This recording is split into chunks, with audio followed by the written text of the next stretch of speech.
Commodity currencies, the Australian dollar, Kiwi dollar and the Canadian dollar have been the worst performers this week, perhaps weighed down by the increase in trade tensions on the back of US tariff announcements and an increase in protectionist rhetoric.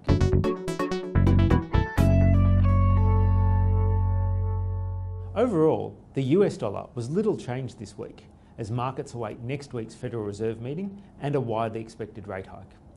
While higher yields may support the US dollar, an increasing focus on tariffs, protectionism and the fiscal situation could in turn weaken the US dollar. Domestically, this week we received updates on the consumer and business sentiment.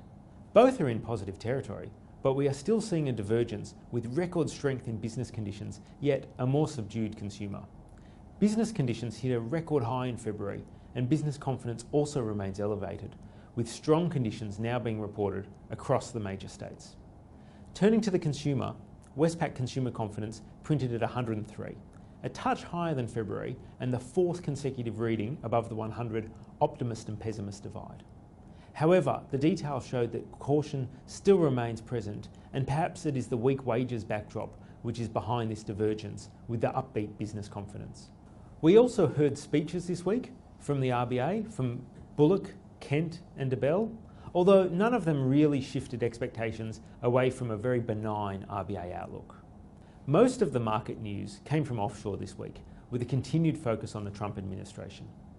Following last week's resignation of Gary Cohn as Chief Economic Advisor, Secretary of State Rex Tillerson was fired this week, which soured risk sentiment, along with continued focus on steel and aluminium tariffs, as well as the potential for additional tariff actions against China. While focused on the US, we also received a tame CPI update for the February data, with the core rate steady at 1.8%. This more moderate CPI comes on the heels of last week's payrolls report, which showed a benign increase in wages, along with a significant increase in the labour force.